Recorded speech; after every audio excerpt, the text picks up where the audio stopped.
మీరు నిజంగా ధనవంతులు కావాలనుకుంటున్నారా లేక ధనవంతుల్లా కనిపించాలనుకుంటున్నారా? అందరికీ నమస్కారం. ఈ వీడియో చూసే ఒక్కరికైనా సరే ఉపయోగపడుతుందని నేను చేస్తున్నాను. ఒక్కసారి ఒక విషయం ఆలోచించండి. మీరు నిజంగా ధనవంతులు కావాలనుకుంటున్నారా లేక ధనవంతుల్లా కనిపించాలనుకుంటున్నారా? ఈ రెండు ఒకటే అనుకుంటే మీరు మీ డబ్బు విషయంలో చేస్తున్న అతిపెద్ద తప్పు అదే కావచ్చు. ఈరోజు మన చుట్టూ చూస్తే ఖరీదైన కార్లు, బ్రాండెడ్ క్లాత్స్, లగ్జరీ వాచెస్, పెద్ద ఇల్లు, latest phones, expensive restaurants, social మీడియాలో లగ్జరీ లైఫ్ స్టైల్ ఫొటోస్, ఇవన్నీ చూసి వాళ్ళు చాలా రిచ్ అని అనుకుంటాం.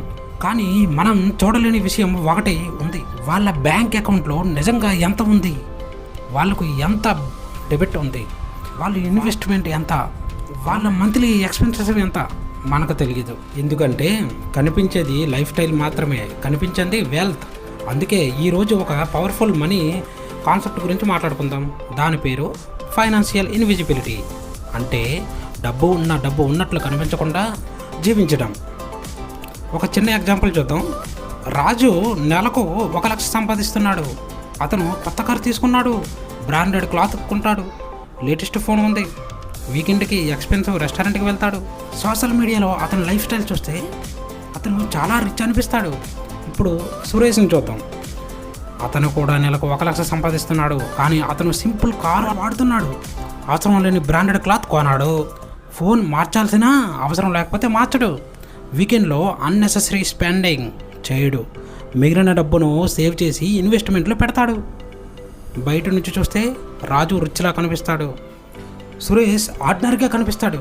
కానీ 10 సంవత్సరాల తర్వాత రాజు దగ్గర ఖర్చులు, ఈఎంఐ, లెబిలిటీస్ ఉండొచ్చు, సురేష్ దగ్గర అసెట్స్ ఉండొచ్చు.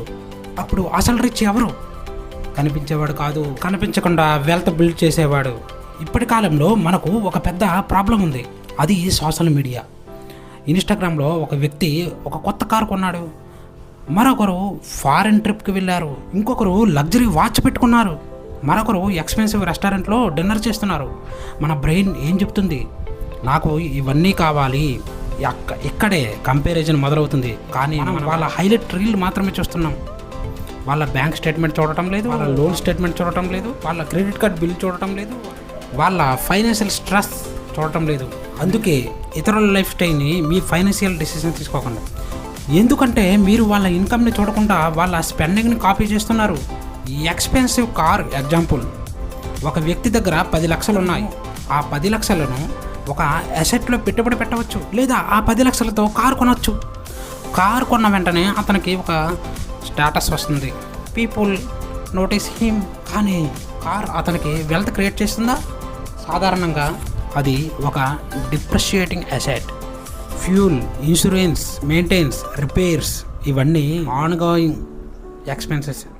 అంటే ఒకసారి డబ్బు ఖర్చు చేయడమే కాదు, ఆ కార్ని మెయింటైన్ చేయడానికి కూడా డబ్బు ఖర్చు అవుతుంది. పెట్టి ఇదే డబ్బుని ప్రొడక్టివ్ అసెట్లో పెట్టి కాలంతో పెంచుకుంటే అది మరో కథ. అందుకే ప్రతి ఎక్స్పెన్సివ్ పర్చేస్ ముందు ఒక ప్రశ్న అడగండి, ఇది నా వెల్త్ను పెంచుతుందా లేక నా ఇమేజ్ని మాత్రమే పెంచుతుందా? ఇప్పుడు వెల్త్ డెస్ట్రాయ్ చేసే మరో silent killer life style inflation.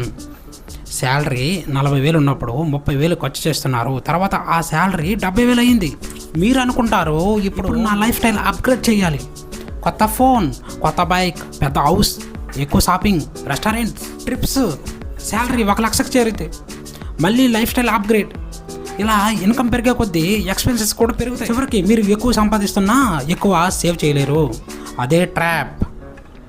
Wealth build చేయాలంటే ఇన్కమ్ పెరిగినప్పుడు లైఫ్ స్టైల్ మొత్తం పెంచాల్సిన అవసరం లేదు. Status spending. చాలామంది వస్తువులు అవసరం కోసం కొనరు, ఇతరులు ఏమనుకుంటారో అవి కొనుగోలు చేస్తారు. వాళ్ళ దగ్గర కారు ఉంది, నాకు కూడా ఉండాలి. అతను ఐఫోన్ వాడుతున్నాడు, నేను కూడా తీసుకోవాలి. నా ఫ్రెండ్స్ అందరూ బ్రాండెడ్ క్లాత్ వేసుకుంటున్నారు, నేను కూడా వేసుకోకూడదా? ఇది అవసరం కాదు, ఇది స్టేటస్ స్పెండింగ్. మీరు ఒక వస్తువు కొనేటప్పుడు మీకు అది నిజంగా కావాలా లేక ఇతరులు మిమ్మల్ని రిచ్గా చూడాలని మీరు కోరుకుంటున్నారా? ఈ 2 ప్రశ్నలకి ఆన్సర్ వేరు. Financial invisibility. ఇప్పుడు అసలు కాన్సెప్ట్కి వస్తాం. Financial invisibility. దీని అర్థం మీరు పేదవారిలా నటించాలి అని కాదు. మీ దగ్గర డబ్బు ఉన్నా ప్రతి ఒక్కరికి చూపించాల్సిన అవసరం లేదని అర్థం. మీ శాలరీ ఎంత, మీ బ్యాంక్ బ్యాలెన్స్ ఎంత, మీ ఇన్వెస్ట్మెంట్ ఎంత, మీ ప్రాపర్టీ వాల్యూ ఎంత, ఇవన్నీ అందరికీ చెప్పాల్సిన అవసరం లేదు. ఎందుకంటే మీ వెల్త్ ప్రైవేట్గా ఉండడం కూడా ఒక అడ్వాంటేజ్. మీరు కనిపించకుండా వెల్త్ బిల్డ్ చేయగలిగితే మీపై అన్నెసెసరీ ఎక్స్పెక్టేషన్ తగ్గుతాయి, అన్నెసెసరీ ప్రెజర్ తగ్గుతుంది, అన్నెసెసరీ స్పెండింగ్ కూడా తగ్గుతుంది. వెల్తీ పీపుల్ ఎందుకు క్విట్గా ఉంటారు? నిజంగా వెల్త్ బిల్డ్ చేసిన ప్రతి వ్యక్తి తన వెల్త్ని చూపించాల్సిన అవసరం అనుకోడు. ఎందుకంటే అతని గోల్ నన్ను చూసి అందరూ వావ్ అనాలని కాదు. అతని గోల్ నా మనీ ఫ్యూచర్లో నాకు ఫ్రీడమ్ ఇవ్వాలి. అందుకే కొన్ని వెల్త్ పీపుల్ సింపుల్గా కనిపిస్తారు. Simple car, simple cloth, simple life style, కానీ వారి ఫైనాన్షియల్ స్ట్రాంగ్గా ఉంటుంది. ఇది ఒక important lesson. High income not equal to high wealth, high spending not equal to high status, high net worth equal to assets minus liability. మీరు సంపాదించేది ఎంత అనేది ఒక భాగం, మీరు దాచేది, ఇన్వెస్ట్ చేసేది, అసెట్స్ బిల్డ్ చేసేది మరింత ముఖ్యం. వెల్త్ బిల్డింగ్లో చాలా powerful habit living below your means. అంటే మీకు వచ్చిన ప్రతి రూపాయి ఖర్చు చేయకుండా మీ ఇన్కమ్ కంటే తక్కువగా జీవించడం. ఉదాహరణకు నెలకు 1,00,000 ఇన్కమ్ ఉంటే 1,00,000 లైఫ్ స్టైల్ క్రియేట్ చేయాల్సిన అవసరం లేదు. మీకు 60,000తో కంఫర్టబుల్గా జీవించగలిగితే మిగిలిన 40,000ని ఫ్యూచర్ కోసం ఉపయోగించవచ్చు. Emergency fund, investments, retirement, business, skills, ఇలా మీ ఫ్యూచర్కి మనీ అలౌట్ చేయవచ్చు. ఇది మొదట్లో బోరింగ్గా అనిపించవచ్చు, కానీ సంవత్సరాలు గడిచే కొద్దీ ఈ బోరింగ్ హ్యాబిట్నే మీ వెల్త్కి ఫౌండేషన్గా మారవచ్చు.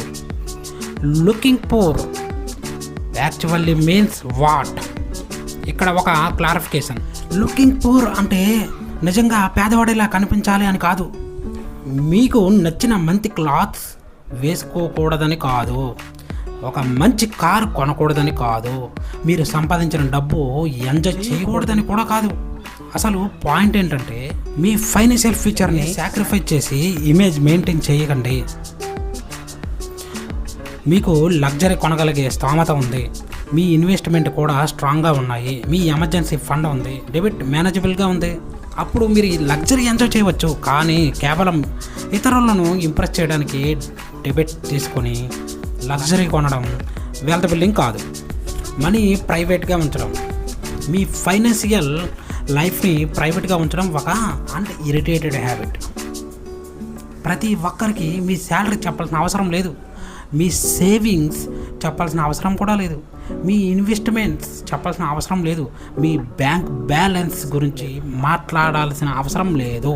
ఎందుకంటే మీ వెల్త్ ఎంత కనిపిస్తే కొన్ని సందర్భాల్లో ఎక్స్పెక్టేషన్స్ కూడా అంతే పెరుగుతాయి. ఫ్రెండ్స్లో ప్రెజర్, ఫ్యామిలీలో ఎక్స్పెక్టేషన్స్, సోషల్ సర్కిల్లో కంపారిజన్.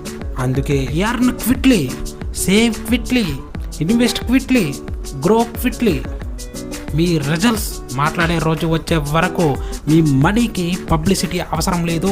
నిజమైన వెల్త్ అంటే ఖరీదైన వాచ్ కాదు, పెద్ద కార్ కాదు, లగ్జరీ హౌస్ కాదు, సోషల్ మీడియా ఫాలోవర్స్ కాదు. నిజమైన వెల్త్ అంటే మీకు అవసరమైనప్పుడు డబ్బు ఉండటం, మీ ఎమర్జెన్సీ వచ్చినప్పుడు ప్యానిక్ కాకపోవడం, జాబ్ నచ్చకపోతే వెంటనే మరో జాబ్ కోసం పరిగెత్తాల్సిన పరిస్థితి లేకపోవడం, మీ ఫ్యామిలీ ఫ్యూచర్ గురించి కాన్ఫిడెన్స్ ఉండటం, మీ టైం మీద కంట్రోల్ ఉండటం. అంటే మనీ మీ జీవితాన్ని కంట్రోల్ చేయకుండా మీరు మనీని కంట్రోల్ చేయడం, అదే నిజమైన వెల్త్. కాబట్టి తర్వాత ఒకసారి ఎవరో ఎక్స్పెన్సివ్ కార్లో వెళ్తున్నారని చూసినప్పుడు వాళ్ళని చూసి జెలస్ అవ్వాల్సిన అవసరం లేదు. ఎవరో బ్రాండెడ్ క్లాత్ వేసుకున్నారని, ఎందుకంటే మీరు వాళ్ళ లైఫ్ స్టైల్ని చూస్తున్నారు, వాళ్ళ ఫైనాన్షియల్ రియాలిటీని మీకు తెలియదు. మీ గోల్ రిచ్గా కనిపించడం కాదు, రిచ్గా మారడం. మీ గోల్ ప్రజలను ఇంప్రెస్ చేయడం కాదు, మీ ఫ్యూచర్ని సెక్యూర్ చేయడం. కొన్నిసార్లు మీరు ఎంత తక్కువగా కనిపిస్తే అంత ఎక్కువగా వెల్త్ బిల్డ్ చేసుకునే అవకాశం ఉంటుంది. ఎందుకంటే నిజమైన వెల్త్ కనిపించాల్సిన అవసరం లేదు. అది మీ బ్యాంక్ అకౌంట్లో ఉండాలి, మీ ఇన్వెస్ట్మెంట్లో ఉండాలి, మీ అసెట్స్లో ఉండాలి, ముఖ్యంగా మీ ఫ్రీడమ్లో ఉండాలి. ఇప్పుడు మీరు చెప్పండి, లుక్ రిచ్ కావాలనుకుంటున్నారా లేక యాక్చువల్లీ బీ రిచ్ కావాలనుకుంటున్నారా? కామెంట్లో లుక్ రిచ్ లేదా బీ రిచ్ అని రాయండి. ఇలాంటి money, mindset, investing, wealth building video కోసం మా ఛానల్ని సబ్స్క్రైబ్ చేయండి.